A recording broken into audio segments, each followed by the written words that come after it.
पहले मैंने आपको बताया था क्यूबरनेटिस के बेसिक कंपोनेंट्स, ठीक है, जो मैंडेटरी हैं और ऑप्शनल, दोनों कंपोनेंट्स मैंने आपको लास्ट टाइम बता दिए थे। ठीक है, आज मैं आपको एक कॉल फ्लो बताता हूँ कि जब आप एक पॉड को लॉन्च करते हो तो एक्चुअली में पॉड कैसे डिप्लॉय होता है। ठीक है, तो इसके लिए मैंने अपनी पुरानी पीपीटी को यूज़ किया है। तो देखो, पुरानी पीपीटी में मैंने कैसे बताया था कि ये कॉल फ्लो है जो कि आपका एक सेकंड ये कॉल फ्लो आपके ना कुबरनेटिस की ऑफिशियल साइट से है। तो इस कॉल फ्लो के हिसाब से देखते हैं कि जब अगर हम एक पॉड क्रिएट करते हैं, ठीक है, तो अच्छा देखो, पॉड से पहले अगर मैं आपसे बोलूं तो आप लोगों को अब इतना तो समझ में आ गया होगा ना कि पॉड और कंटेनर के बीच में क्या डिफरेंस है। देखो, ये बहुत ज़रूरी है, एक पॉड और एक कंटेनर के बीच में डिफरेंस को समझना।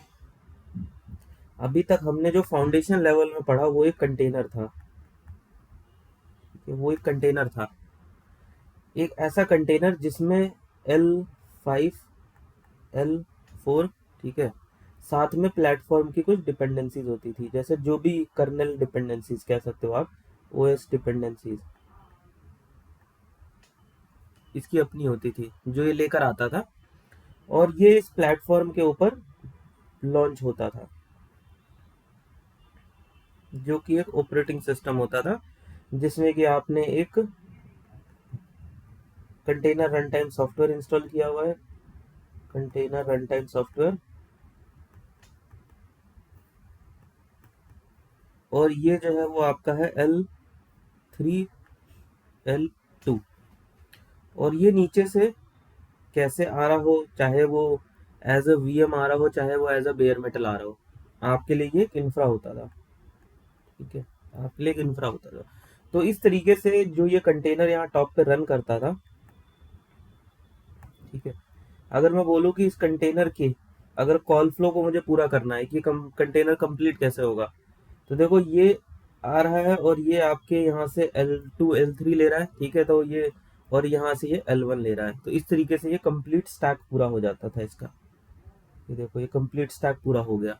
ठीक है, और एक चीज मैंने आपको और बताया था साथ में, ये मैंने आपको बताया था कि ये जो होता है ये आपके यहाँ पे हाइपरवाइजर, यहाँ पे बेसिकली सॉरी, यहाँ जो कंटेनर रन टाइम सॉफ्टवेयर होता है, ये जो इस ओएस का कर्नल होता है, ठीक है, इस ओएस के कर्नल से बात करता है, और ये बेसिकली एक एफिमेरल, एफिमेरल उसे कहते हैं जो कि टेम्पररी पीरियड के लिए होता है, बहुत छोटे समय के लिए, और जो आता है और वो चला जाता है और सारी चीज़ें चली जाती हैं साथ में उसके। तो ये एक तरीके से एफिमेरल कर्नल बोल सकते हो कि एफिमेरल कर्नल कौन सा, ये कंटेनर का एफिमेरल कर्नल ऑफ कंटेनर। ठीक है, और इस तरीके से, और ये कहाँ से लेता है, ये यहाँ पे ये हार्डवेयर से कनेक्टेड होता है, जो भी होगा आपका CPU RAM, network storage, network and storage. तो ये इस तरीके से एक्चुअली में कनेक्टेड होता है फिजिकली इंफ्रा से, और इस कर्नल से जो कि ये ओएस का कर्नल है, यहाँ से आपका निकलता है क्या कहते हैं, कंटेनर का कर्नल। ये लॉजिकली देखा जाए तो ये एक लॉजिकल ऑपरेटिंग सिस्टम है, ये एक लॉजिकल ऑपरेटिंग सिस्टम है, ओएस ऑफ कंटेनर, लेकिन ये रियल में नहीं होता है, नॉट एक्चुअली। मतलब ये कि ये जो कंटेनर होता है इसको ऐसा लगता है, फील होता है कि ये एक ओएस है, बट इसके अंदर कोई ओएस नहीं होता है। क्यों? क्योंकि ओएस तो सिर्फ यहाँ पर है, ओएस तो सिर्फ यहाँ पर है। यहाँ पे इसको सिर्फ लुक एंड फील के लिए इसके कर्नल को जो भी चाहिए होता है, जो भी डिपेंडेंसी चाहिए होती है, ओएस डिपेंडेंसीज, वो साथ में शिप करके लाता है अपने साथ, उसी डिपेंडेंसीज प्लस इसको लेके ये कंटेनर बन जाता है। तो अगर मैं कंटेनर को डिफाइन करूँ कि कंटेनर की डेफिनेशन क्या होती है, तो देखो कंटेनर में क्या क्या होता है। अगर आप बोलोगे कंटेनर में क्या क्या होता है, तो मेन तो होता है आपका L4 L5, जो कि सबसे कोर चीज़ है, ठीक है, आपका एप्लीकेशन और उस एप्लीकेशन की डिपेंडेंसी। इसके साथ साथ यहाँ पे इसकी कर्नल डिपेंडेंसी भी होती है, या ये कह लो, कर्नल मत बोलो इसको, आप उसको बोल दो इसकी ओएस डिपेंडेंसी। ओएस डिपेंडेंसी किसकी? OS dependency of container. जो कंटेनर आप लॉन्च कर रहे हो उसको ओएस दिखने के लिए जो भी चाहिए, वो अपने साथ लेके आता है। ठीक है, प्लेटफॉर्म उसको क्या देगा, प्लेटफॉर्म से उसको मिलेगा, प्लेटफॉर्म क्या देगा उसको, प्लेटफॉर्म देगा उसको ओन कर्नल प्लस लाइब्रेरीज, जो भी लाइब्रेरीज इसको चाहिए, ठीक है, इसको जो भी चाहिए। तो ये अपना कर्नल देता है और साथ में कुछ लाइब्रेरीज देता है। लेकिन इसकी ओएस की जो डिपेंडेंसीज होती हैं, ठीक है, जो इसको चाहिए, इसके लिए जो रिक्वायरमेंट है, ये साथ में लेके आता है।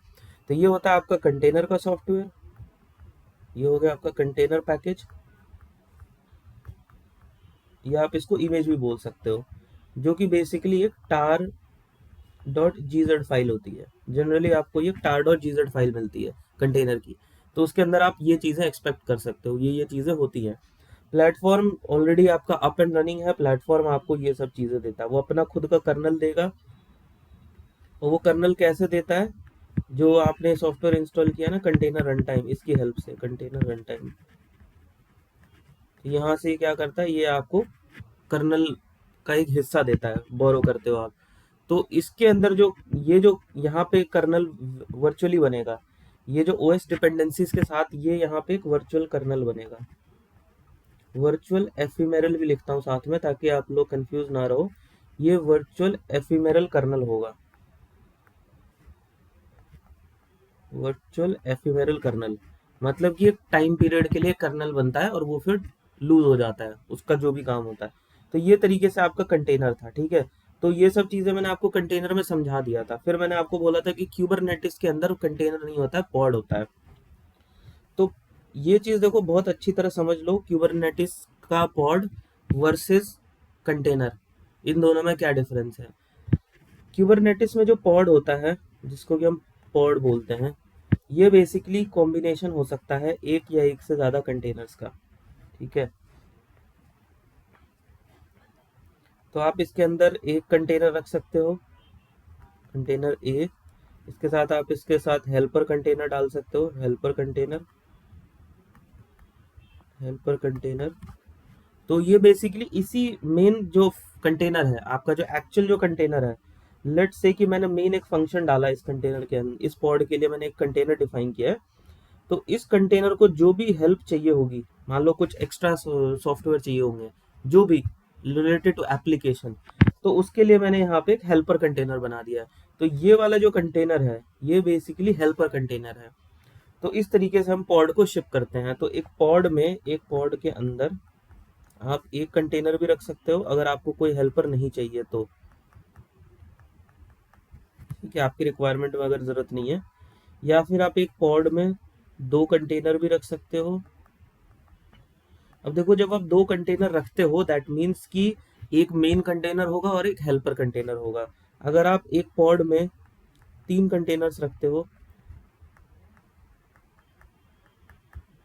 देन ऑल्सो सेम थिंग, कि आपका जो एक मेन कंटेनर होगा, main container plus helper container.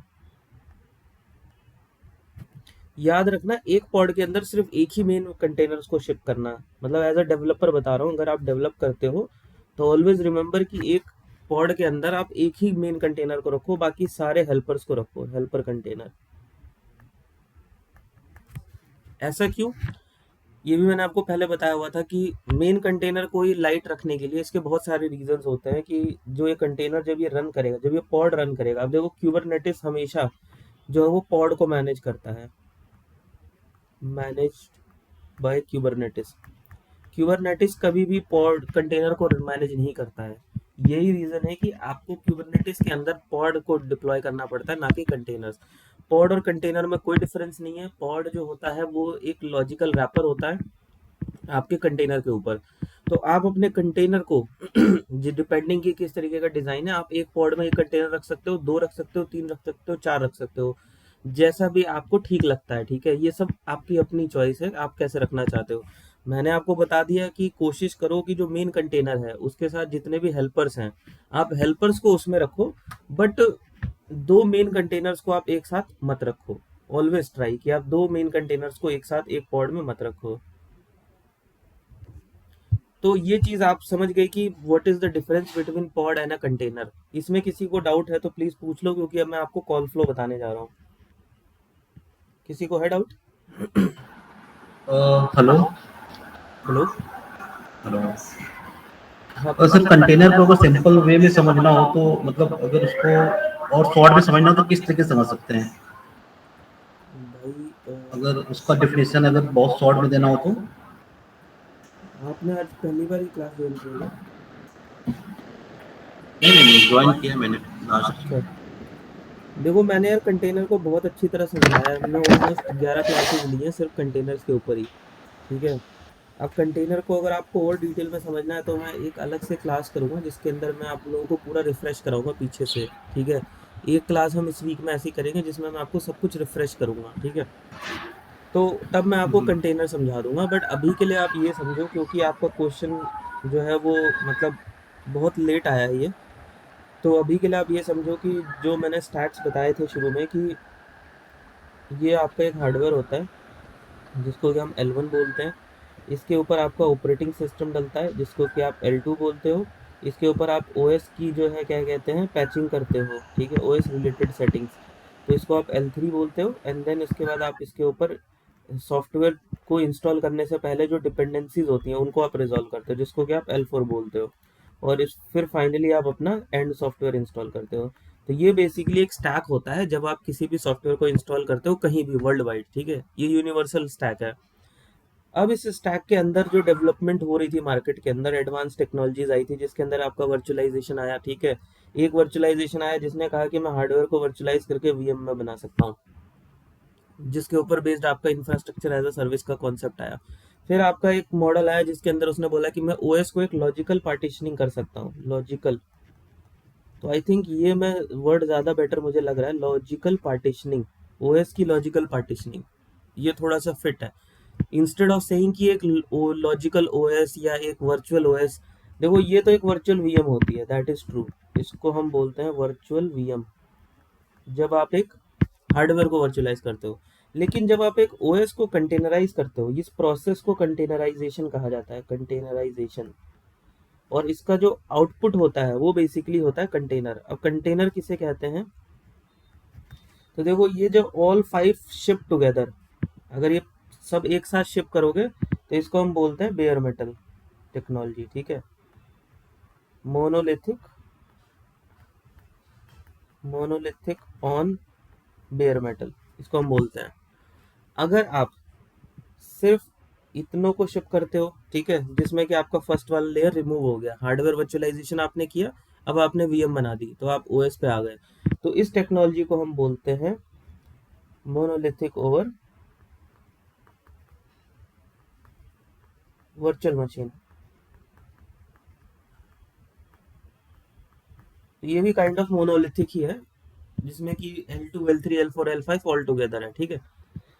पर एक तीसरी टेक्नोलॉजी जिसमें आप ओएस को लॉजिकल पार्टीशन में कन्वर्ट करते हो, तो उस केस में क्या होता है कि ये जो दो चीज हैं ये शिप करते हो आप एक एज अ सॉफ्टवेयर, तो इसको आप बोलते हो कंटेनर्स। ठीक है।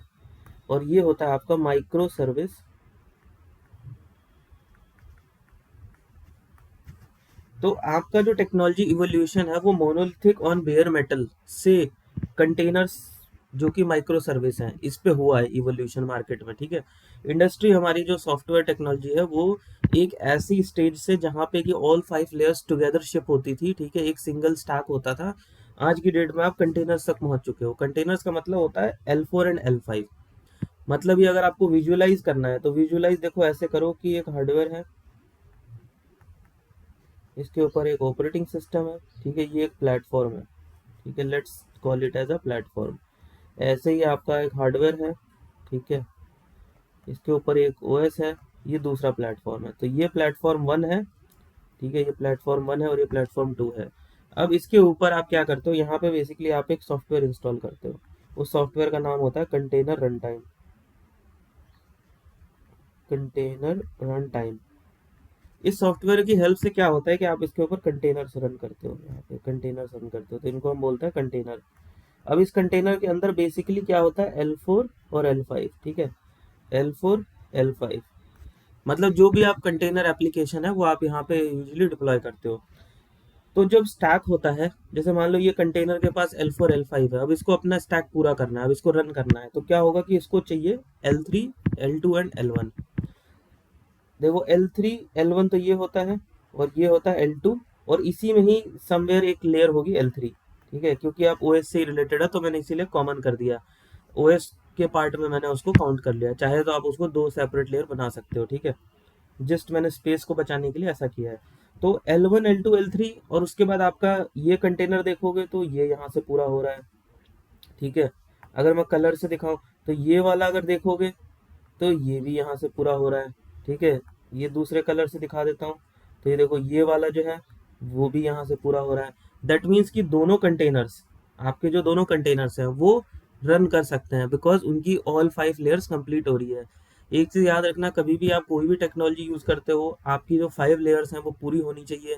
डजेंट मैटर कि वो 5 लेयर्स में से आप कौन सी लेयर कहाँ से बोरो कर रहे हो, बट आपको बोरो करनी पड़ेगी, बिकॉज बेयर मेटल में वो सब कुछ आपके पास था लेकिन अब आपके पास नहीं है, अब आपको उसको प्लेटफॉर्म से बोरो करना पड़ता है। तो इस तरीके से आपका लेयर पूरा होना चाहिए। अगर कोई आपसे ये बोलता है कि ये कंटेनर है और इसको ले जाके कहीं भी रन कर दो विदाउट L1 एंड L2, या आपसे कोई बोलता है कि मैं एक वर्चुअल मशीन चला रहा हूँ बिना हार्डवेयर के, वो स्टेटमेंट गलत है। आप वर्चुअल मशीन चला रहे हो बिना हार्डवेयर के, दैट मीन्स कि वो हार्डवेयर आपके पास नहीं है, बट वो हार्डवेयर किसी और के पास है। ठीक है, आप जिस प्लेटफॉर्म के ऊपर वर्चुअल मशीन चला रहे हो वो प्लेटफॉर्म पे जब वीएम लॉन्च होती है तो आइडियली रियलिटी में वो किसी न किसी हार्डवेयर के ऊपर जाके डिप्लॉय होता है। तो इसलिए आपकी L1 L2 L3 L4 L5 ये किसी भी कीमत में कंप्लीट होने चाहिए, तो होने चाहिए, इसको आप कहीं भी स्किप नहीं कर सकते हो। There is nothing called optional कि मैं L2 को स्किप कर दूं या मैं L3 को स्किप कर दूं, ऐसा हो नहीं सकता। आपका जो सॉफ्टवेयर है वो रन नहीं करेगा। ठीक है, तो इस तरीके से आपका कंटेनर होता है। अब विजुअलाइज करने का एक और तरीका है कि ये ऑपरेटिंग सिस्टम है। आप लोगों ने तो बहुत टाइम ओएस में तो लॉगिन किया ही है, ऑलमोस्ट सभी लोगों ने, 99% लोगों ने ओएस में लॉगिन किया होगा। ठीक है, 99 के 100 ही किया होगा। अब इस ओएस के ऊपर क्या होता है कि एक कंटेनर चलता है। अब ये कंटेनर ऊपर चलने का मतलब क्या होता है कि ऐसा नहीं कि ओएस के ऊपर अलग से बाहर किसी और लेयर पे चल रहा है, आइडली ये ओएस का ही एक हिस्सा होता है। ये बात मैंने पीछे की कई क्लासेस में बहुत ज़्यादा डिटेल में समझाया है कि जो कंटेनर होता है वो आपके ओएस में ही इंस्टॉल होता है। ठीक है, वो ओएस का एक तरीके से लॉजिकल पार्टीशन होता है, जो कि राइट वर्ड है, जो कि अभी मेरे को ध्यान में आया कि यू कैन से कि आपके जो मेन ओएस है, ठीक है, इसको अब हम बोलेंगे होस्ट। ये आपका होस्ट ओएस हो गया, ये आपका मेन ओएस हो गया। ठीक है, होस्ट और मेन ओएस, इसी के अंदर आपने एक छोटा सा एरिया ले लिया। आपके ऑपरेटिंग सिस्टम में आप मान लो ईटीसी में चले गए, वेरलॉग में चले गए, कहीं भी चले गए, ओपीटी में चले गए, तो ऐसे ही किसी एक एरिया में चले गए, और वहां जाके आपने क्या किया, एक छोटा सा एक एरिया ले लिया, आपने बोरो कर लिया। तो आपके लिए तो वो फाइल सिस्टम है, आप उसको कैसे देखोगे, एक फाइल सिस्टम की नज़र में, लेकिन ओएस की नज़र में तो सारा फाइल सिस्टम ही ऑपरेटिंग सिस्टम होता है। अगर आप ध्यान से देखो तो ईटीसी में आपकी ओएस की फाइल है, ओपीटी में आपके ओएस की फाइल है, क्या कहते हैं कि स्लैश डेव में आपकी ओएस रिलेटेड सेटिंग होती है। तो इसका मतलब ये है कि आपका जो ऑपरेटिंग सिस्टम है, आपको भले ही वो फाइल दिखती है बट आपका ओएस उसी फाइल से चलता है। तो सिमिलरली आपके ऑपरेटिंग सिस्टम में एक एरिया बन जाता है, उस एरिया में कोई नहीं जा सकता है, सिर्फ और सिर्फ ऑपरेटिंग मतलब सिर्फ कंटेनर चलता है, उसमें ओएस भी नहीं जाता है, ओएस कहीं नहीं जाता है। ये सिर्फ एक आइसोलेटेड फंक्शन होता है। आइसोलेटेड इसलिए बोल रहा हूँ कि ओएस की रेस्पेक्ट में, ऑपरेटिंग सिस्टम की रेस्पेक्ट में ये बिल्कुल आइसोलेटेड है। ओएस इसमें कुछ भी नहीं करेगा, इसके अंदर आप अपना फंक्शन चलाते हो, जो भी आपका सॉफ्टवेयर फंक्शन होता है। बेसिकली इसके अंदर आप अपना L4 और L5 चलाते हो, जो आपका है अपना L5। ऐसे ही विजुअलाइज करो कि एक और कंटेनर चल रहा है आपके सेम होस्ट के ऊपर, ये आपका सेम होस्ट हो गया, तो यहाँ पे समझो एक दूसरे कलर का कंटेनर आ गया। तो इसलिए मैं इसको बाहर ड्रॉ नहीं कर रहा, क्योंकि जब मैं बाहर ड्रॉ करता हूँ ना तो माइंड में थॉट आता है कि यार ये कंटेनर्स बाहर है क्या। आइडली वो कंटेनर्स बाहर नहीं होता है, वो कंटेनर आपके ओएस के अंदर ही इंस्टॉल होता है। तो इसका अपना L4 L5 होगा, इसका अपना L4 L5 होगा। तो इस तरीके से आप कंटेनर्स को डिप्लॉय करते हो अपने ऑपरेटिंग सिस्टम के इनसाइड में। तो इस तरीके से आप विजुअलाइज कर सकते हो अपने कंटेनर्स को। अब पॉड को देखो, विजुअलाइज करने की बात है तो मैंने आपको अभी बताया कि पॉड और कंटेनर्स, इसके बीच में डिफरेंस समझना बहुत बहुत बहुत ज़रूरी है, क्योंकि अब आगे से अब आप कंटेनर वर्ड यूज़ नहीं करोगे। पर कंटेनर वर्ड यूज़ नहीं करने का मतलब ये तो नहीं है कि कंटेनर नहीं होगा नहीं, रहेगा तो कंटेनर ही, लेकिन अब मैनेजमेंट क्यूबरनेटिस की नज़र में वो मैनेजमेंट कहलाता है। जब आप कंपनी में काम करते हो, let's take a very good example. आप जब कंपनी में काम करते हो तो आप हर एक बंदा एक इंडिविजुअल एम्प्लॉई है, राइट? मैं और आप सब लोग एक एम्प्लॉई हैं कंपनी के। हमारा एक एम्प्लॉई नंबर होगा, हमारी आईडी होगी, करेक्ट? लेकिन जब हम एक टीम में काम करते हैं तो क्या हमको हमारे नाम से बुलाया जाता है? नहीं ना। जब बाहर आप किसी से डील करते हो तो वो क्या बोलते हैं कि ये टीम ए है, ये टीम बी है और ये टीम सी है, करेक्ट? अगर कोई एस्केलेशन करनी होती है तो बोलते हैं ये टीम ए ने काम नहीं किया है। जब आप बहुत सारी टीम से एक साथ काम करते हो तो बोलते हो टीम ए ने काम नहीं किया, टीम बी ने काम नहीं किया, टीम सी ने काम नहीं किया, एस्केलेशन होती है।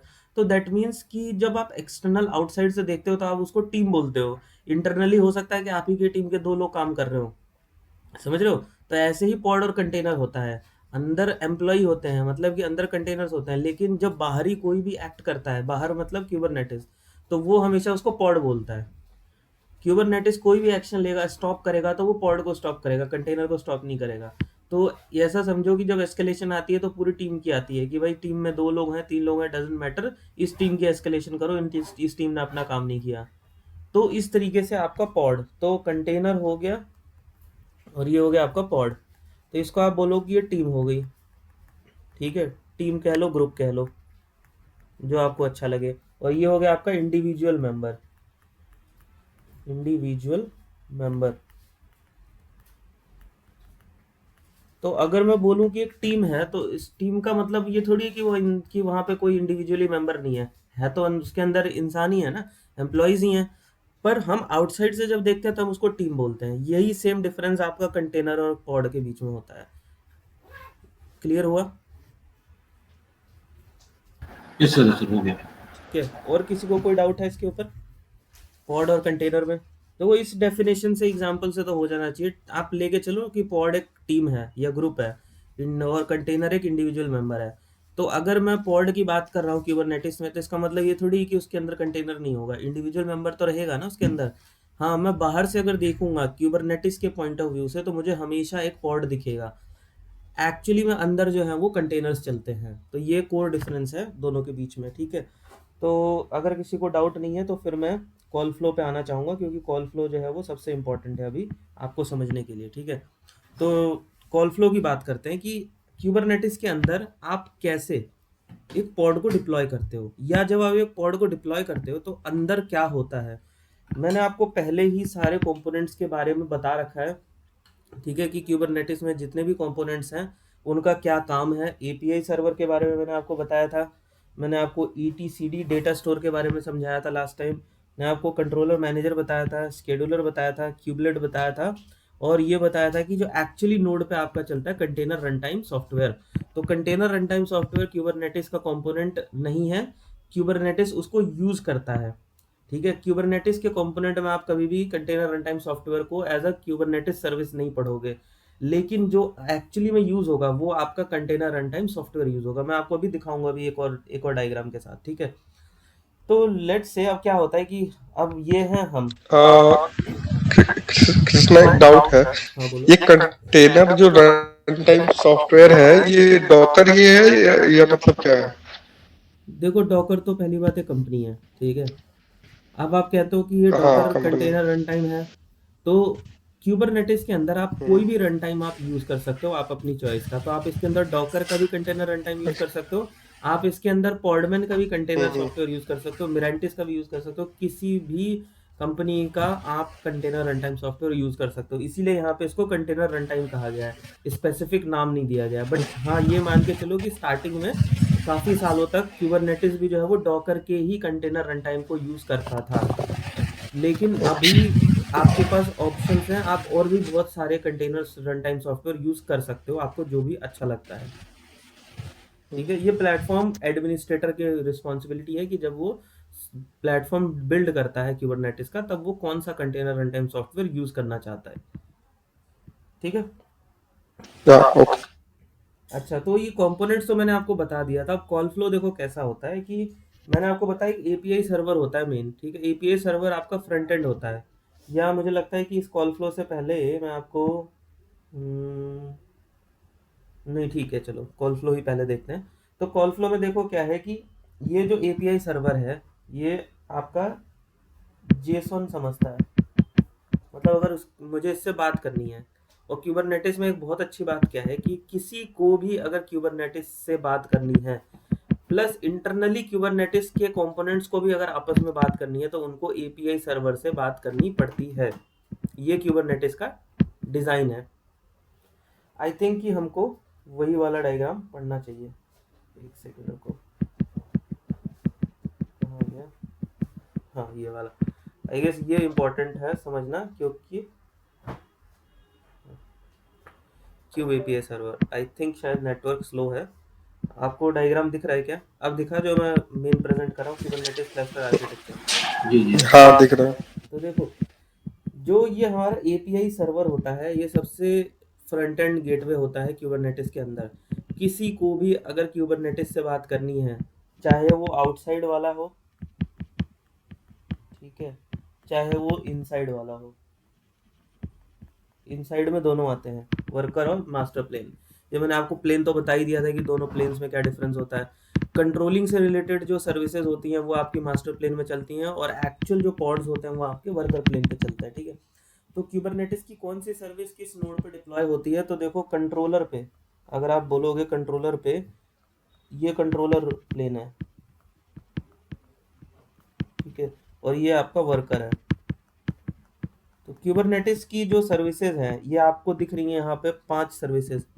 क्यूबरनेटिस की मेन 5 सर्विस जो है वो आपकी कंट्रोलर पे चलती हैं। वर्कर के ऊपर आपकी क्यूबरनेटिस की 2 सर्विस चलती है, ठीक है। एक होती है क्यूबलेट और दूसरी होती है क्यूब प्रॉक्सी। अब देखो, जो ये क्यूबलेट है ये आपके कंटेनर रन टाइम सॉफ्टवेयर से इंटीग्रेटेड है, ठीक है। ये क्यूबलेट यहाँ है। तो हर एक नोड पे, जितनी भी नोड होंगी उतनी नोड पे आपका क्यूबलेट चलेगा, और उतनी ही नोड पे आपका क्यूब प्रॉक्सी भी चलेगा, ठीक है।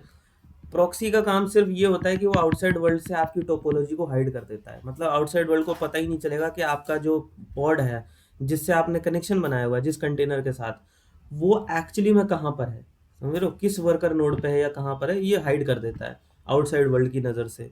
यही इसका रोल है, और कोई रोल नहीं है हाइड करने का। तो लेट्स टॉक कि एपीआई सर्वर सबसे मेन होता है, कोई भी बात करे चाहे आउटसाइड या इनसाइड, उसको हमेशा जो है वो एपीआई सर्वर से बात करनी पड़ती है। अब एपीआई सर्वर देखो इतना क्रिटिकल है, क्यूबरनेटिस में कोई भी सिस्टम एडमिनिस्ट्रेटर हो, चाहे वो यूज़र हो, चाहे आप एक क्यूबरनेटिस एडमिन हो, चाहे आप क्यूबरनेटिस के यूज़र हो, दोनों को ही जो है वो एपीआई सर्वर से बात करनी पड़ती है। यही एक बेस्ट एडवांटेज है कि आपको अगर क्यूबरनेटिस पढ़ना है, तो जो यूज़र पढ़ाई करता है वैसा ही सेम पढ़ाई जो है वो एडमिन भी करता है। एडमिन ऑब्वियसली उससे थोड़े ज़्यादा पढ़ता है, लेकिन वो भी सेम मेथड यूज़ करता है। अब ऐसा नहीं है कि आप अगर एक क्यूबरनेटिस के एडमिनिस्ट्रेटर हो तो आपके लिए एक अलग से गेटवे बना हुआ है, अलग से कम्युनिकेशन बना हुआ है, या आपने मैनुअली जाके कोई भी सर्विस को स्टॉप स्टार्ट कर दिया, बोला कि मैं तो एडमिन हूँ, मैं तो कुछ भी कर सकता हूँ। No, everything is controlled by API server. यही क्यूबरनेटिस का कॉन्सेप्ट है कि सब कुछ ऑटोमेटिक होता है। इसमें यूजर इंटरवेंशन, चाहे वो एडमिनिस्ट्रेटर ही क्यों ना हो, उसका इंटरवेंशन नल के बराबर होता है। नल के बराबर क्यों होता है? क्योंकि इसमें सारी चीज़ें खुद ही आपस में बात करके अपना प्रॉब्लम सॉल्व कर लेती हैं। तो अब देखो क्या होता है, एपीआई सर्वर जेसोन समझता है। इसी अगर एपीआई सर्वर से आपको बात करनी है तो आपको बेसिकली एक जेसोन फाइल भेजनी पड़ती है। अब जितनी बार बात करोगे उतनी बार जेसन फाइल भेजोगे। देखो, मशीन टू मशीन कम्युनिकेशन में जेसन भेजना आसान होता है क्योंकि वो मशीन कम्युनिकेट करता है। लेकिन जब एक ह्यूमन कम्युनिकेट करता है तो ह्यूमन कम्युनिकेट हर बार जेसन फाइल नहीं बना सकता है। ऑलवेज रिमेंबर, आपके लिए जेसन फाइल बनाना आसान नहीं है। अब मैं बोलूँ कि जाओ पॉड चेक करो, अब मैं बोलूँगा 10 बार पॉड चेक करने के लिए, तो आपको 10 बार जेसन फाइल बनानी पड़ेगी, तो फिर तो आपकी लाइफ मुश्किल हो जाएगी। तो इसलिए क्या करते हैं कि एक टूल आया, क्यूबरनेटिस ने एक टूल बनाया जिसको हम बोलते हैं क्यूबसीटीएल। इस टूल को आप कहीं भी इंस्टॉल कर सकते हो, किसी भी नोड पे, किसी भी रिमोटली भी कर सकते हो, बाहर भी कर सकते हो, कंट्रोलर पे भी कर सकते हो। बाय डिफ़ॉल्ट ये कंट्रोलर पे इंस्टॉल आता है, शिप होता है, और आपका वर्कर पे भी होता है। क्यों? क्योंकि इससे जो है मैनेजमेंट एडमिनिस्ट्रेशन आसान हो जाती है क्यूबरनेटिस के अंदर, ठीक है। तो ये क्या करता है, ये एपीआई सर्वर से पहले तो ऑथराइजेशन करता है। तो एपीआई सर्वर क्या करता है, जब ऑथराइज करता है तो ये टोकन जनरेट करता है। वो टोकन आपको पास करना पड़ता है आप जब भी जेसन फाइल सेंड करते हो। तो जो भी इससे बात करता है वो जेसन फाइल में एक ऑथराइजेशन टोकन लेकर आता है। उस टोकन की वैलिडिटी आपके ऊपर डिपेंड करती है कि आप उसको चाहे तो 24 आवर्स की कर लो, 1 आवर की कर लो, अनलिमिटेड कर दो। क्योंकि जो आपका क्लाइंट है उसको हर बार वो टोकन लेकर आना पड़ेगा जब भी उसको बात करनी होगी। तो इसलिए डिपेंडिंग कि किस तरीके का आप नेटवर्क बना रहे हो, कितना सिक्योर बना रहे हो, आप अपना टोकन का वैलिडिटी डिसाइड कर सकते हो। क्यूब सीटीएल जब पहली बार लॉगिन करता है तो वो टोकन जनरेट मिल जाता है, उसको टोकन मिल जाता है एपीआई सर्वर से, और उसके बाद वो क्या करता है, उस टोकन के बेसिस पर वो हर बार जो है वो कमांड फायर करता है। तो अगर मान लो मैं हूँ एज अ ह्यूमन, ठीक है, अब वो चाहे एडमिन हो चाहे वो यूज़र हो, कोई भी हो, ठीक है, दोनों को ही अगर क्यूबरनेटिस में कमांड फायर करनी है तो वो क्या करते हैं, हम तो ये लिखते हैं क्यूब सीटीएल, ठीक है, उसके बाद हम आगे लिख देते हैं गेट पॉड नेम स्पेस की वैल्यू एनएस और उसकी वैल्यू। फिर वो क्या करता है, ये तो हमारे लिए आसान हो गया, एक सिंगल लाइन की कमांड हो गई, ये तो आसान है याद करने के लिए भी, लेकिन ये इंटरनली इसको ट्रांसलेट करके जेसन में बदलता है। तो जब ये एपीआई सर्वर से बात करेगा तो ये जेसन में कन्वर्ट करेगा, जेसन में कन्वर्ट करने के बाद ये फिर जाएगा एपीआई सर्वर आउटपुट लेकर आएगा, और उसके बाद फिर आपको क्या कहते हैं, आप वापस जो आउटपुट जो क्यूब सीटीएल को वापस रिस्पॉन्स आता है वो फिर जेसन में आता है, लेकिन क्यूब सीटीएल उसको अगेन कन्वर्ट करता है और कन्वर्ट करके आपको वापस जो है वो रीडेबल फॉर्मेट में एक रिस्पॉन्स देता है, जो कि आपकी मल्टीपल लाइंस में दिखता है। तो ये आप देख सकते हो कि जो क्यूब सीटीएल कमांड आप चलाते हो एक्चुअली में वो कमांड क्यूबरनेटिस पे नहीं जाती है। पॉइंट टू नोट कि वो कमांड आपके क्यूबरनेटिस के पास नहीं जाती है, आपके क्यूबरनेटिस के पास जो एपीआई सर्वर है वो जेसॉन समझेगा, ठीक है, तो जेसॉन समझने के लिए उसको एक कन्वर्टर की ज़रूरत होती है, और उस कन्वर्टर को हम क्यूब सीटीएल बोलते हैं, ठीक है। तो इस तरीके से आपकी कमांड ट्रांसलेट होती है। अगर आप बोलते हो कि यार मेरे को क्यूब सीटीएल की ज़रूरत नहीं है, मैं मशीन टू मशीन कम्युनिकेशन करना चाहता हूँ, मान लो यहाँ पे आप एक मशीन लगाते हो, मशीन मतलब सर्वर, तो आप बोलते हो कि मुझे मशीन टू मशीन कम्युनिकेशन करानी है, तो आप डायरेक्ट जेसन पे बात कर लो, बिकॉज मशीन के लिए आसान होता है जेसन फाइल जनरेट करना, ह्यूमन के लिए एक जेसन फाइल बनाना बहुत मुश्किल होता है, ठीक है। तो एनीवेज ये कम्युनिकेशन था कि आप कैसे बात करते हो एपीआई सर्वर से। अब होता क्या है कि एपीआई सर्वर एक मिडल वेयर है पूरे क्यूबरनेटिस के अंदर, किसी को भी किसी से भी बात करनी है, इंटरनल की बात कर रहा हूँ, किसी को भी किसी से भी बात करनी है उसको हमेशा एपीआई सर्वर के पास जाना पड़ता है। तो जो ये ईटीसीडी है, ये क्लाउड कंट्रोल मैनेजर है, ये स्केड्यूलर है, ये कंट्रोलर मैनेजर है, ये क्यूबलेट है, ये प्रॉक्सी है, इनको अगर आपस में बात करनी है, मान लो ईटीसीडी को डायरेक्ट बात करनी है क्लाउड कंट्रोल मैनेजर से, तो ये नहीं कर सकते, इनको जाना पड़ेगा एपीआई सर्वर के पास, एपीआई सर्वर फिर इसकी बात कराएगा ईटीसीडी से। ऐसे ही अगर क्यूबलेट को बात करनी ईटीसीडी से तो वो डायरेक्टली नहीं जाएगा, वो एपीआई सर्वर की हेल्प से ईटीसीडी के पास जाएगा। तो देखो एपीआई सर्वर कोई डेटाबेस नहीं है, एपीआई सर्वर जस्ट एक कम्युनिकेशन का गेटवे है, ये जस्ट एक गेटवे है। तो आप इसको हैवी सर्वर मत समझना कि यार ये तो डेटाबेस हो गया सब लोग यहाँ पे आ रहे हैं, नहीं, ये सिर्फ एक गेटवे है किसी से भी बात करने के लिए, ये अपने पास कुछ नहीं रखता है। याद रखना एपीआई सर्वर में कोई डेटाबेस नहीं होता है, एपीआई सर्वर के पास कुछ भी नहीं होता है, एपीआई सर्वर जस्ट कम्युनिकेशन कराता है, जस्ट कम्युनिकेटर है, मीडिएटर है एक तरीके से। तो क्यूबलेट को अगर ईटीसीडी में जाके कुछ काम करना है तो वो एपीआई सर्वर की हेल्प से ईटीसीडी में जाएगा, अगर ईटीसीडी को क्यूबलेट को कोई कमांड देनी है या स्केड्यूलर को क्यूबलेट को कोई कमांड देनी है तो वो एपीआई सर्वर के थ्रू जाएगा। तो ये बेसिकली एक कम्युनिकेशन गेटवे है, कम्युनिकेशन गेटवे, ये चीज़ क्लियरली समझ लो कि एपीआई सर्वर का कोई डेटाबेस नहीं होता है और ना ही एपीआई सर्वर कोई बल्कि सॉफ्टवेयर है, ये जस्ट एक कम्युनिकेशन गेटवे है। किसी को भी जैसे इंग्लिश समझ लो, उस दूसरी भाषा में समझो तो इंग्लिश, ये है इंग्लिश और ये है सारे कंट्रीज हैं। तो हर कंट्रीज में मोस्टली लोग कॉमन लैंग्वेज कौन सी यूज़ करते हैं, इंग्लिश ही यूज़ करते हैं। अब देखो ये एक डिस्प्यूट मतलब एक कॉन्फ्लिक्ट वाला क्वेश्चन है कि इंग्लिश ही क्यों करते हैं, ये क्यों नहीं करते, वो क्यों नहीं करते, that is separate topic. But I am saying कि अगर आपको सबको बात करनी होती है, आप मान लो ऑफिस में काम कर रहे हो और आपके सामने कोई यूएस का बंदा आ गया, कोई अफ्रीका का आ गया, कोई यूरोप से आ गया, कोई जापान से आ गया, चाइना से आ गया, तो आप किस में बात करते हो, इंग्लिश में ही तो बात करते हो ना। तो इंग्लिश कोई डेटाबेस थोड़ी है, इंग्लिश तो एक लैंग्वेज है। आप ए पार्टी और बी पार्टी दोनों के बीच में एक इंग्लिश एक मीडिएटर है बस। तो ऐसे ही cubelet is the A party और ETCD is the B party. तो ये सिर्फ एक कम्युनिकेटर है, इसका काम क्या है कि यहाँ से यहाँ तक बस लैंग्वेज को पास करा दिया ताकि सारे लोग एक ही लैंग्वेज बोल सकें। क्यूबरनेटिस के अंदर सारे कंपोनेंट्स एक ही भाषा समझते हैं और वो है एपीआई सर्वर की भाषा। तो इस तरीके से एपीआई सर्वर का रोल होता है, ठीक है। अब मैं इनके बारे में कॉल फ्लो के अंदर डिस्कस करूंगा, ये डायग्राम मैं वापस थोड़ी देर में दिखाऊंगा, बट उसके पहले हम जरा कॉल फ्लो देख लेते हैं, वो थोड़ा सा इंपॉर्टेंट है, ठीक है। तो देखो जो मैं कॉल फ्लो की बात कर रहा हूँ, आई थिंक थोड़ा नेटवर्क डिले है, हो सकता है थोड़ा, हाँ अब दिखेगा।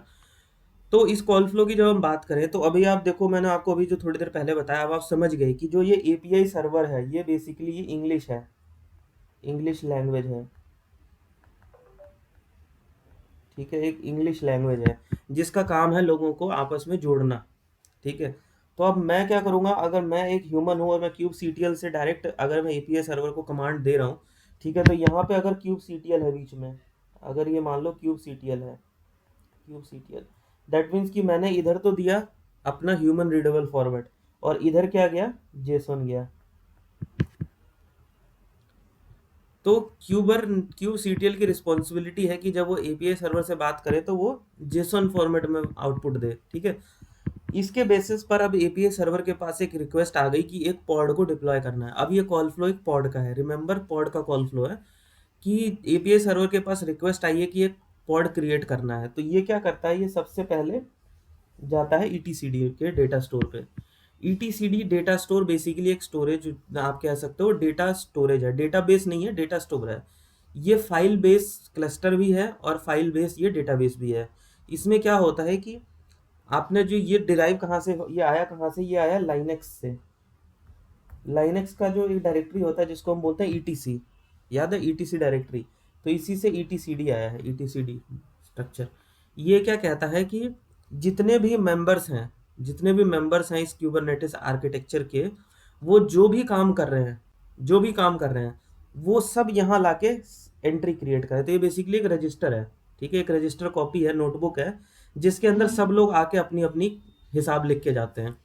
कंट्रोल मैनेजर ने क्या किया, कुछ को जो भी काम करना है, ठीक है, स्केड्यूलर ने क्या किया वो आके यहाँ लिखेगा, क्यूबलेट ने क्या किया वो यहाँ आके अपडेट करेगा, रेदर देन कि ईटीसीडी हर एक से बात करके स्टेटस मांगे और उनको उसके हिसाब से अलाइन करने की कोशिश करे, जो कि ये क्लस्टर में होता है। क्लस्टर में क्या होता है, क्लस्टर में आप एक कॉन्फ़िगरेशन होती है, आप एक कॉन्फ़िगरेशन लेवल बनाते हो, फिर क्लस्टर क्या करता है, सबको मॉनिटर करता है और उसको लगता है कि यार ये वाला तो गड़बड़ है, वो उसको फिर करेक्ट करता है। बट यहाँ पे रिवर्स होता है, यहाँ पे मेंबर्स आते हैं और डेटा स्टोर को अपडेट करते हैं। तो कैसे करते हैं वो भी देखते हैं। देखो, सबसे पहले जब पॉड की रिक्वेस्ट आई तो यहाँ पे पॉड की एंट्री क्रिएट होगी, पॉड की एंट्री। पॉड की एंट्री का मतलब ये है कि पहली बार पॉड की डेफिनेशन, कि ये पॉड डिफाइन हो गया डेटा स्टोर के अंदर कि मुझे एक पॉड को कंट्रोल करना है। अब क्यूबरनेटिस को पता चल गया, जैसे ही ये स्टेट क्रिएट हुआ कि पॉड, एक पॉड बनाना है, क्यूबरनेटिस जो है वो एक्शन में आ गया। सोचो, यहाँ पे रिक्वेस्ट हिट होते ही क्यूबरनेटिस जो है वो एक्शन में आ गया। तुरंत क्या हुआ कि इसमें आते ही जो कंट्रोल मैनेजर है, इसने तुरंत जो है वो चेंजेस के लिए मॉनिटर करना शुरू कर दिया। कंट्रोल मैनेजर का काम यही होता है कि वो सब पे नज़र रखता है, कौन सा पॉड चल रहा है, कौन सा नहीं चल रहा है, क्या करना है, किसी को अप करना है, किसी को डाउन करना है, किसी को रीस्टार्ट करना है, सब कुछ जो है वो कंट्रोल मैनेजर का काम है। तो cube CTL control manager Kubernetes का मैनेजर होता है, जो कि इंटरनल आर्किटेक्चर को मैनेज करता है। तो ये जैसे ही इसने देखा कि यार एक पॉड तो क्रिएट हो गया लेकिन इसकी स्टेट तो रनिंग नहीं है, मतलब ये कि इसकी स्टेट जो है वो रनिंग होनी चाहिए। इसका काम क्या है, इसका काम ये है कि डिफाइन किया हुआ है कि इसकी स्टेट रनिंग होनी चाहिए। तो ये तुरंत क्या करेगा, ये देखेगा कि भाई कितने पॉड्स हैं जो अनअसाइंड हैं। अब जब पॉड अनअसाइंड होंगे तो ये कैसे चेक होता है, ये बोलेगा जाके चेक करो कि कितने पॉड्स को असाइनमेंट नहीं मिला हुआ है, ठीक है। तो ये काम होता है स्केड्यूलर का। स्केड्यूलर हमेशा नोड चेक करता है कि किस नोड पे कौन असाइन है या नहीं है। तो नोड से जो मतलब कम्युनिकेशन होता है वो स्केड्यूलर का काम होता है। जाएगा वो एपीआई सर्वर के थ्रू, रिमेंबर, ऐसा नहीं कि स्केड्यूलर डायरेक्टली चला जाएगा नोड के ऊपर, नो, कोई डायरेक्ट पाथ नहीं है। ये जाएगा एपीआई सर्वर के थ्रू, एपीआई सर्वर के पास जाके ये क्या करेगा, इसको चेक करेगा कि कोई नोड तो ऐसी नहीं है जहाँ पे इसको असाइन नहीं किया हुआ है, क्योंकि वो समझ रहा है कि यार एक एंट्री आई है पर उसको नहीं पता कि फर्स्ट टाइम एंट्री है, उसको लगेगा यार ये पॉड है और इसका स्टेटस अनअसाइंड है, मतलब कि इसका मतलब ये कि ये पॉड अभी किसी को मिला नहीं है, तो तुरंत पता करो कि इसको कहाँ दिया जा सकता है। तो ये क्या करता है, ये चेक करके बताएगा कि देखो, ये एपीआई सर्वर के थ्रू बताएगा कि देखो ये वाला जो पॉड है आप इस नोड पे डिप्लॉय कर सकते हो, क्यों, क्योंकि ये स्पेसिफिक ये टारगेट नोड ढूंढेगा, टारगेट नोड। अब आपका इतना बड़ा क्लस्टर है, आपके क्लस्टर में इतने सारे नोड्स हैं जहाँ पे आपका क्यूब पॉड्स चलता है, तो वो उसमें से एक सूटेबल नोड लेकर आएगा। सूटेबल नोड कैसे लाएगा, आपने मान लो कोई कंडीशन लगा रखी है कि यहाँ मत डिप्लॉय करो, वहाँ मत डिप्लॉय करो, ऐसा हो तो मत करो, प्लस रिसोर्सेज कि जिस नोड पे आप चाह रहे हो वहाँ नोड पे आपके पास रिसोर्स है या नहीं है। तो ये सब कुछ डिसाइड करेगा स्केड्यूलर। स्केड्यूलर देख के उसको बता देगा कि भाई मेरे को एक पॉड मिल गया, एक नोड मिल गई है, आप इसको यहाँ पे असाइन कर दो। ये बोलेगा कि इसको असाइन कर दो, असाइनमेंट के लिए बोलेगा। तो ये जैसे ही इसको नोड मिल जाएगी तो ये क्या करेगा, ये जाके इसका स्टेट को अपडेट कर देगा डेटा स्टोर में। तो आप अगर ध्यान से देखो तो ये जो कम्युनिकेशन है वो एपीआई सर्वर नहीं कर रहा है, एपीआई सर्वर नहीं बात कर रहा है, एपीआई सर्वर को बात करने के लिए बोला जा रहा है। कौन बोल रहा है, ये स्केड्यूलर। तो ये जो स्केड्यूलर है इसने डेटा स्टोर को बताया कि इसका स्टेट चेंज करो, लेकिन इसने एपीआई सर्वर के थ्रू बताया, इसीलिए इस एरो में आपको एपीआई सर्वर पे सारी कॉल फ्लोज जाती हुई दिख रही हैं। ठीक है, तो आप इससे कंफ्यूज मत होना कि एपीआई सर्वर कंट्रोल कर रहा है, एपीआई सर्वर ने डेटा स्टोर को बताया, नहीं। जो ए पार्टी है वो आपका है स्केड्यूलर, और बी पार्टी है यहाँ पे इस कॉल फ्लो में वो है डेटा स्टोर। एपीआई सर्वर तो जस्ट एक मीडिएटर है, यहाँ तो जस्ट एक मीडिएटर है। क्यों, क्योंकि अगर इनको बात करनी है तो इनको एपीआई सर्वर के थ्रू जाना पड़ेगा। अब आप ये एरो को डायरेक्टली डेटा स्टोर पे नहीं बना सकते हो, अगर आप ऐसा करोगे तो आप फिर मीडिएटर को भूल रहे हो। ठीक है, तो इसलिए ये डायग्राम में ऐसा बताया गया है। तो अब क्या करेगा, इसकी स्टेट सेव हो जाएगी। अब पता लग गया कि भाई इसको एक नोड मिल गई। अब नोड मिल गई तो अब क्या करेंगे, नोड मिलने के बाद क्या होता है, जब नोड मिल जाती है तो उस पॉड को स्टार्ट किया जाता है। तो अब ये यहाँ पे तो अपडेट हो गया। अब स्केड्यूलर की जिम्मेदारी है कि वो क्यूबलेट से बात करे, क्यूबलेट से। तो यहाँ पे जो कम्युनिकेशन है, अब इस केस में अगर आप देखोगे तो ए और बी ये है, मतलब ये दोनों बात कर रहे हैं आपस में। पर क्योंकि ये डायरेक्टली नहीं कर सकते इसलिए ये यहाँ से जाएंगे इसके थ्रू, इसके थ्रू, ऐसे ऐसे होता हुआ जाएगा ये कॉल फ्लो। समझ रहे हो, डायरेक्टली बात नहीं कर सकते, तो इसलिए तो यहाँ मैं इसको कट कर देता हूँ, नहीं तो कल को आप भूल जाओगे मैंने क्या बताया था। तो ए और बी को बात करनी है तो स्केड्यूलर को क्यूबलेट को बोलना है कि भाई ये पॉड को लॉन्च करना है।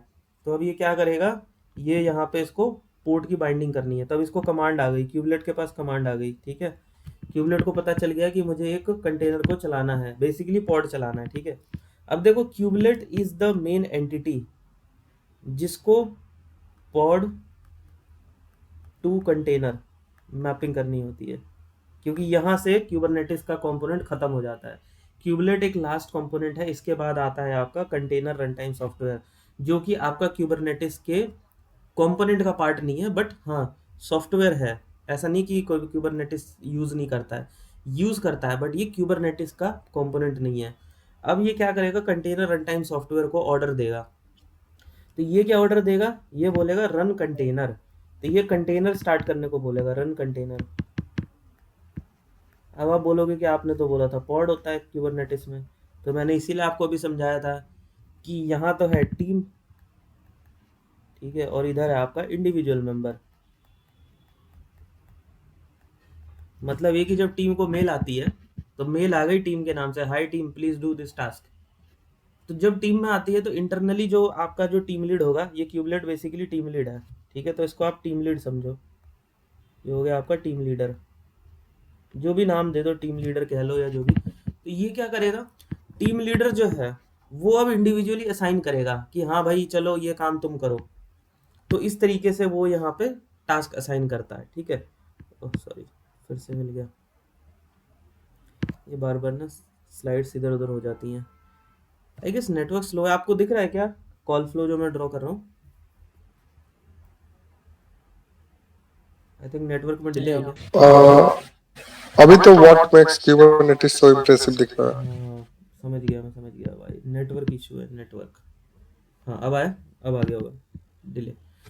नेटवर्क में डिले यार, लगता है नेटवर्क सही नहीं आ रहा है। ठीक है, तो इधर से ये इस तरीके से क्या करता है, कंटेनर स्टार्ट करता है। तो अगर आपके पॉड में एक कंटेनर होगा तो वो एक कंटेनर लॉन्च करेगा, अगर आपके पॉड में दो कंटेनर होंगे तो वो दो कंटेनर लॉन्च करेगा। ऑलवेज रिमेंबर कि जितने भी कंटेनर्स उस पॉड के हैं वो क्यूबरनेटिस का क्यूबलेट उसको हमेशा एक पॉड की नज़र से देखता है, चाहे वो एक कंटेनर हो या दो कंटेनर हो, डिपेंडिंग कि आपकी पॉड में डेफिनेशन क्या है। और उसके बाद वो फिर वापस स्टेटस देगा, किसको देगा स्टेटस, ये देगा डेटा स्टोर को, ईटीसी को, ईटीसीडी को देगा कि ये मैंने पॉड का स्टेटस इसको अप एंड रनिंग कर दिया है, स्टार्ट करके ये बता देगा। तो यहाँ पे इसका स्टेट सेव हो जाएगा इस तरीके से। अब अगर कोई मान लो कोई बंदा आया, उसने लिखा kubectl get pod namespace और एनएस नेम स्पेस का नाम, उस केस में क्या होगा कि जब वो ऐसा करेगा तो कमांड आएगी cube CTL kubectl get pod, ठीक है, मैं अभी इतना ही लिख रहा हूँ, बाकी आप समझ लेना पूरी कमांड। kubectl get pod आएगी। kubectl get pod कमांड के बाद क्या होगा, इंटरनली वो जेसन में ट्रांसलेट होगा, एपीआई सर्वर के पास जाएगा।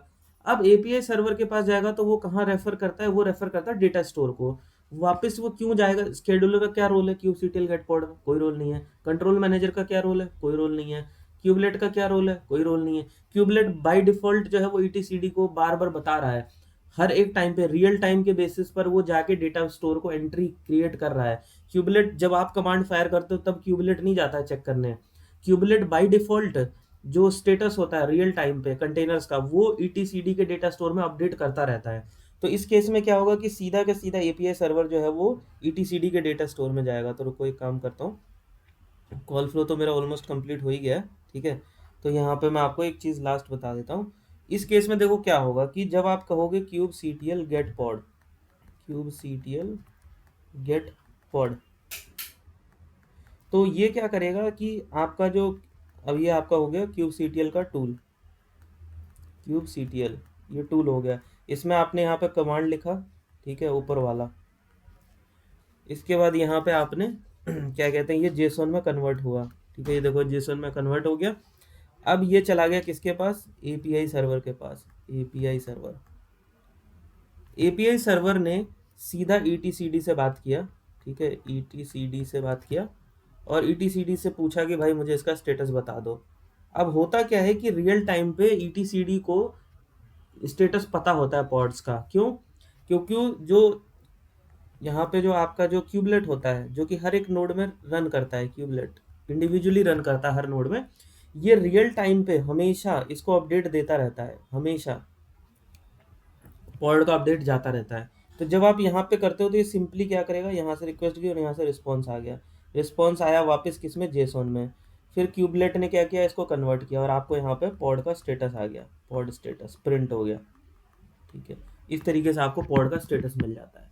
लेकिन रिमेंबर कि रियल टाइम पे जब आप करते हो तब ये क्यूबलेट जो है वो ईटीसीडी बात नहीं करते हैं, याद रखना। जो स्टेटस है वो सिर्फ क्यूबलेट ला सकता है, इतना याद रखना। स्टेटस कौन ला सकता है, क्यूबलेट ला सकता है, क्योंकि इसके पास कंटेनर रन टाइम सॉफ्टवेयर का एक्सेस है, ठीक है, जो उस नोड पे चल रहा है, कंटेनर रन टाइम सॉफ्टवेयर का, कंटेनर रन टाइम। लेकिन ये आपके कमांड मारने पे नहीं जाता है, ये ऑटोमेटिकली रियल टाइम पे चलता रहता है। तो इसका और इसका जो कम्युनिकेशन है वो रियल टाइम पे चलता रहता है, रियल टाइम ऑलवेज वो बताता रहता है। अब एज्यूम करो, एक बड़ा अच्छा हाइपोथेटिकल यूज केस एज्यूम करो कि लेट से क्यूबलेट और ईटीसीडी के बीच में कम्युनिकेशन टूट गया किसी भी रीजन से। क्यूबलेट जो है वो ईटीसीडी से बात नहीं कर पा रहा है, ठीक है, कम्युनिकेशन ब्रेक, कम्युनिकेशन ब्रेक। तो इसमें इस केस में क्या होगा कि ईटीसीडी बेसिकली एक रजिस्टर है, ठीक है, ये एक रजिस्टर है। रजिस्टर में हम क्या करते हैं, एंट्री क्रिएट करते हैं। तो यहाँ पे लिखा हुआ था पॉड का नाम और उसका स्टेट, और भी चीज़ें होती है, मैं सिर्फ अभी स्टेट ही लिख रहा हूँ। तो जो भी लास्ट अपडेट रहा होगा इसका, मान लो कि ये था, इसने इसको बताया कि ये रनिंग है, ठीक है, इसने इसको बोला कि ये रनिंग है, यहाँ पे स्टेट रजिस्टर हो गई रनिंग, यहाँ पे स्टेट आ गई इसकी रनिंग, ठीक है। अब क्या हुआ कि किसी रीजन से इनका कम्युनिकेशन टूट गया और ये बात नहीं कर पा रहे, और यहाँ पे पॉड हो गया है डाउन, मतलब यहाँ पे जो पॉड है वो कंटेनर हो गया बेसिकली डाउन, कंटेनर डाउन हो गया। अब क्योंकि क्यूबलेट जो है वो ईटीसीडी से बात नहीं कर पा रहा, तो इसके पास स्टिल क्या स्टेट रजिस्टर होगी, स्टेट होगी रनिंग। यह हाइपोथेटिकल है, मतलब ऐसा होता नहीं है, बट मैं आपको बता रहा हूँ कि प्रॉब्लमेटिक केस में मान लो ऐसा भी एक हो सकता है, आप कभी फेस करो इशू प्रोडक्शन में कभी कि kubectl के आउटपुट में तो आपको रनिंग आ रहा है और एक्चुअली में वो कंटेनर डाउन है। क्यों, तो हो सकता है कि आपके क्यूबलेट और आपके ईटीसीडी के बीच में बातचीत नहीं हो पा रही है, इस वजह से क्यूबलेट जो है वो स्टेटस को अपडेट नहीं कर पा रहा है। तो आपको स्टेटस हमेशा रनिंग दिखेगा, और जब स्टेटस रनिंग दिखेगा तो जो क्यूबरनेटिस की जो सर्विस होती है कंट्रोल मैनेजर, उसका काम क्या होता है, इस स्टेट को वॉच करना, और अगर इसमें कुछ भी इशू हो तो तुरंत इसको ठीक करना। तो ये एक्शन लेगा ही नहीं क्योंकि इसकी नज़र में हमेशा रनिंग में रहेगा। तो ये एक तरीके से कॉल फ्लो का मैंने आपको एक वो बताया है, एक प्रॉब्लमेटिक यूज़ केस भी बता दिया कि ऐसा प्रॉब्लम भी आपको आ सकता है कभी फ्यूचर में। ठीक है, तो इसके साथ तो मैं आप आज की क्लास ख़त्म करता हूँ अपनी साइड से। आपको कुछ पूछना है तो आप पूछो। ये जो आप जो बोल रहे हो कि कंटेनर डाउन है, हम्म क्या ईटीसीडी और क्यूबलेट का बीच में अगर कनेक्टिविटी नहीं है तो उसका मतलब क्या कंटेनर डाउन हो जाएगा? नहीं नहीं नहीं नहीं, नहीं, वही तो बोल रहा हूँ, अगर कंटेनर क्यूबलेट अगर में ईटीसीडी चल के रहा है बीच में लेकिन कम्युनिकेशन डाउन है तो इसका मतलब ये नहीं कि कंटेनर डाउन है। आई हाँ, एम सेइंग कि कनेक्शन टूट गया, क्यूबलेट और ईटीसीडी के बीच में कनेक्शन टूट गया और हाँ, उसी बीच में कंटेनर डाउन हो गया, अच्छा अच्छा, तो ओके, फिर कभी भी ईटीसीडी को पता ही नहीं चला कि क्यूबरनेट मतलब उस कंटेनर के साथ क्या हुआ है, क्योंकि वो लास्ट अपडेट पे काम करेगा ना, और लास्ट अपडेट तो आपका रनिंग था। तो क्यूबलेट तो बताना चाह रहा है, क्यूबलेट को पता चल गया कि कंटेनर डाउन हो गया, पर क्यूबलेट एक्शन नहीं ले सकता ना खुद से जब तक उसको कोई ऑर्डर नहीं देगा। क्यूबलेट खुद से ओके, कुछ नहीं कर सकता, तो उसको ऑर्डर कौन देगा? ऑर्डर देने वाला तो ऊपर है।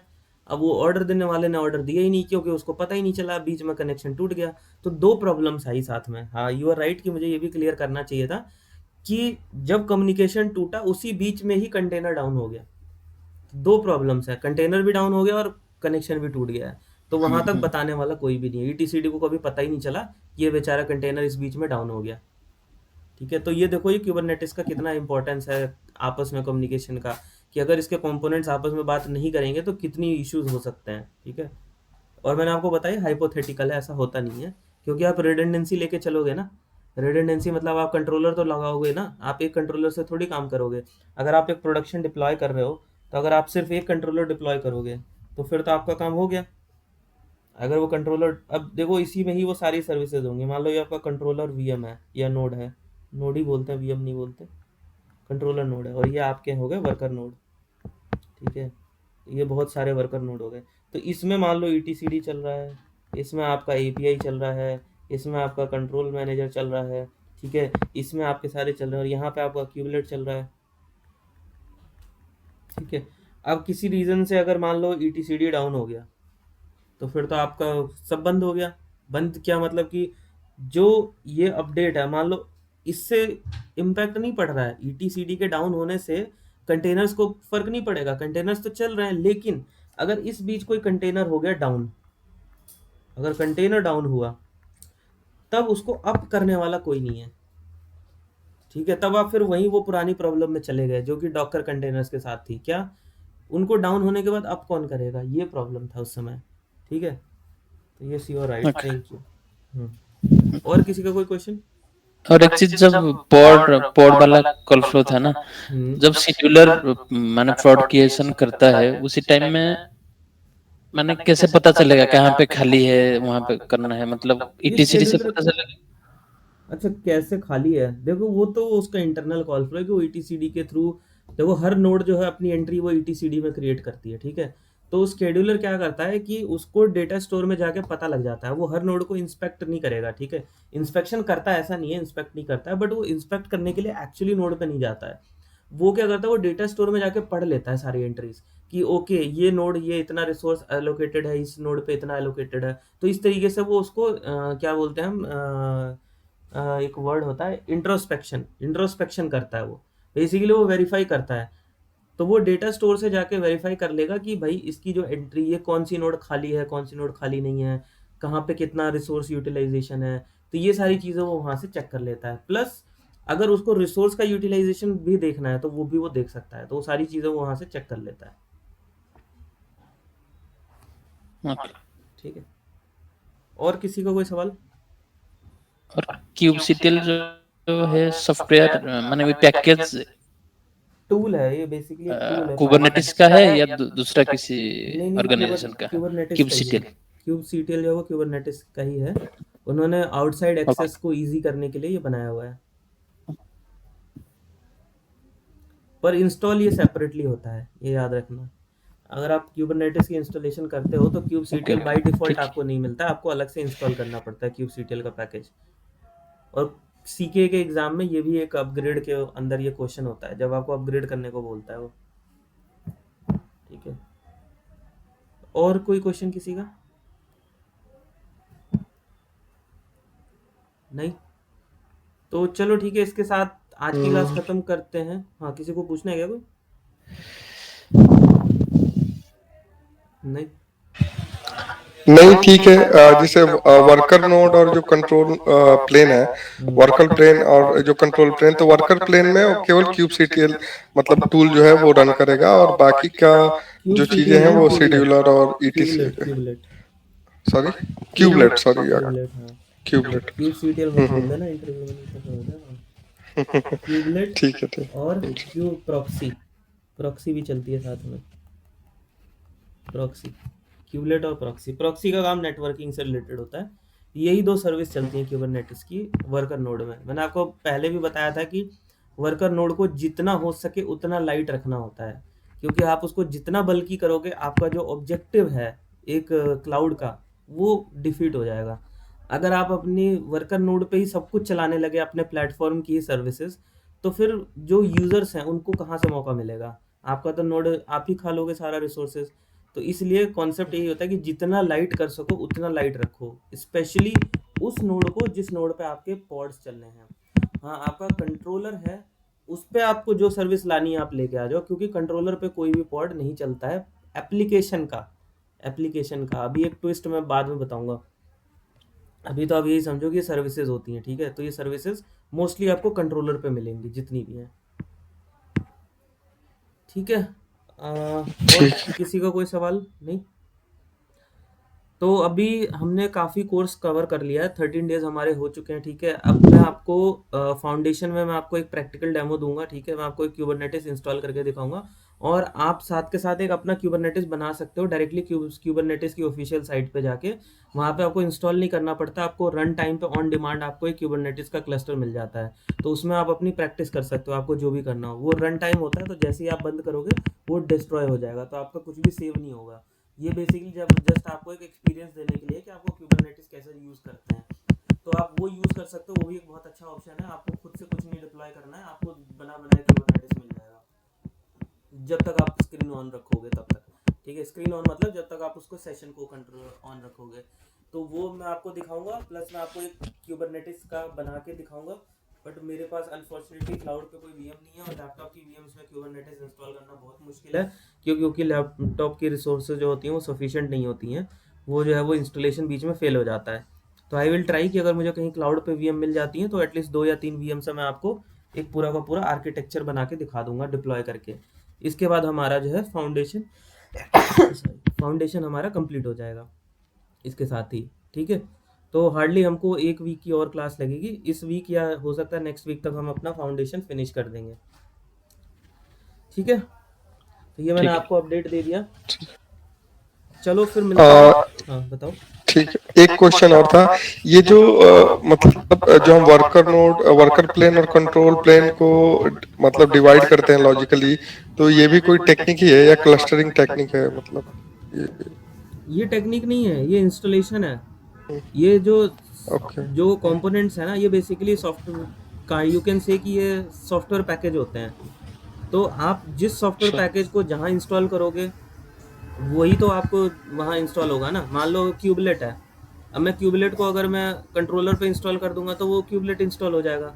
अगर मान लो मैं ETCD को वर्कर पे इंस्टॉल कर दूंगा तो वो वहाँ इंस्टॉल हो जाएगा। बिकॉज ये जो सर्विसेज हैं जब आप डिप्लॉय करते हो तो आप खुद डिसाइड करते हो। पर हाँ, क्योंकि ये ना कन्फ्यूजन हो सकता है एक बंदे को जो इंस्टॉल करे क्यूबरनेटिस। तो क्यूबरनेटिस ने क्या किया हुआ है कि आप ये प्रॉब्लम्स फेस ना करो, प्लस आपको नहीं पता कि किसकी डिपेंडेंसी किसके साथ है, ETCD पहले आता है या API पहले आता है या कंट्रोल पहले आता है, कौन किस सीक्वेंस में आता है। इतना कन्फ्यूजन को ख़त्म करने के लिए उन्होंने जो इंस्टॉलेशन है, याद रखो कि ये जो कम्युनिटीज़ है ना, ये जो मैनेज करती हैं, चाहे वो क्यूबरनेटिस हो या ओपन स्टैक हो, इनको पता है कि इसको डिप्लॉय करने का जो पेन पॉइंट है। अभी जब आप एक प्रोडक्ट डिप्लॉय करते हो तो आपको कितनी प्रॉब्लम होती है ना? इतनी सारी चीज़ें होती थी, ये करो वो करो, यहाँ ये स्टेप करो, इसमें स्टेप करो, ये VM के बाद ये करो, इतने सारे स्टेप्स। तो उसको ईजी करने के लिए क्या किया गया? Automatic deployment. तो ऑटोमेटिक डिप्लॉयमेंट का कॉन्सेप्ट ये कहता है कि हम यूज़र्स को क्यों परेशान करें, क्यों, अगर वो एडमिन ही क्यों ना हो। अगर मान लो मैं एक प्लेटफॉर्म एडमिन हूँ, मैं क्यूबरनेटिस आर्किटेक्ट हूँ या मैं क्यूबरनेटिस इंजीनियर हूँ, और अगर मैं डिप्लॉय कर रहा हूँ तो वो मुझे भी परेशान नहीं करना चाहते। तो उन्होंने क्या किया कि इसकी जो डिप्लॉयमेंट है वो ऑटोमेटिक बना दी है। ऑटोमेटिक डिप्लॉयमेंट कैसे होती है? क्यूब ADM से। तो एक कंपोनेंट होता है, उसका नाम होता है क्यूब एडीएम, बेसिकली मतलब क्यूबरनेटिस एडमिनिस्ट्रेशन। क्यूब एडीएम जब आप इंस्टॉल करते हो ना, तो वो पहली नोड में जहाँ भी आप इंस्टॉल करते हो उसको वो मास्टर बना देता है। तो वहाँ पे वो सारे सॉफ्टवेयर इंस्टॉल करेगा जो कि मास्टर को चाहिए होते हैं, ठीक है। उसके बाद वो क्या करता है, ये मेंबरशिप पे काम करता है। मेंबरशिप मतलब कि अब देखो एक क्यूबरनेटिस क्लस्टर है, राइट, 3 कंट्रोलर है, बाकी वर्कर्स हैं, सब आपस में तो जुड़े हुए हैं, ऐसा तो है नहीं कि वो आपस में बात नहीं करते हैं। तो जो क्लस्टर होता है ये बेसिकली मेंबरशिप पे चलता है। तो जो सबसे पहला नोड इंस्टॉल होता है वो ऑटोमेटिकली मास्टर बन जाता है। उसके बाद जो भी नोड होते हैं वो उसको ज्वाइन करते हैं, ज्वाइनिंग करते हैं, तो वो एक टोकन देता है। एक टोकन होता है जिस टोकन की हेल्प से कोई भी उसको ज्वाइन कर सकता है, और जब वो ज्वाइन करता है तो उसका रोल डिसाइड किया जाता है। 2 तरीके का रोल होता है, या तो वो कंट्रोलर होगा, मास्टर होगा, या तो वो वर्कर होगा। अगर वो मास्टर हुआ तो ज्वाइन करते टाइम पे उसमें वो सारी सर्विसेज इंस्टॉल होंगी, ईटीसीडी, एपीआई, कंट्रोल मैनेजर, क्यों, क्योंकि वो मास्टर है। अगर वो वर्कर है तो उसमें सिर्फ क्यूबलेट और क्यूब प्रॉक्सी इंस्टॉल होगा। तो इस तरीके से जो रिसोर्सेज का, जो सर्विसेज का, सॉफ्टवेयर का इंस्टॉलेशन है, अब वो आपकी हेडेक नहीं है, वो क्यूब एडीएम खुद कंट्रोल कर लेता है। अगर आपको लगता है नहीं यार मेरे को तो कोर टेक्निकल में जाना है, तो आप हर एक पैकेज को इंडिविजुअली लेके खुद से इंस्टॉल करके अपना क्यूबरनेटिस क्लस्टर बना सकते हो, वो भी आपके पास ऑप्शन है। बट क्यूब एडीएम जो है वो सबसे ज़्यादा प्रेफर किया जाता है क्यूबरनेटिस को डिप्लॉय करने के लिए। तो क्यूबरनेटिस में जब आप क्यूबरनेटिस डिप्लॉय करते हो तो 2 चीज़ें होती हैं, एक होता है आपका क्यूब एडीएम और दूसरा होता है आपका क्यूब सीटीएल। क्यूब एडीएम क्या होता है, जो पूरे के पूरे सर्विसेज को इंस्टॉल करता है, और क्यूब सीटीएल क्या होता है, जो उसमें कमांड फायर करने में हेल्प करता है। तो ये 2 चीज़ें आपकी इंस्टॉलेशन में होती हैं, वो मैं आपको दिखाऊंगा, ट्राई करूंगा। या अगर मेरी कोई पुरानी वीडियो मिल गई तो मैं आपको लिंक दे दूंगा, जिससे कि आप देख लेना कैसे हमें क्यूबरनेटिस इंस्टॉल करते हैं, ठीक है। ठीक है, गॉट इट। ओके, और किसी का कोई सवाल पूछो भाई, इतना अच्छा मौका नहीं मिलता। चलो, तो मैंने आपको आगे का स्केड्यूल बता दिया कि नेक्स्ट वीक तक हम अपने कोर्स को ख़त्म कर देंगे, और मैंने आपको प्रोग्राम भी बता दिया कि कैसे कैसे हम क्या क्या करेंगे, ठीक है।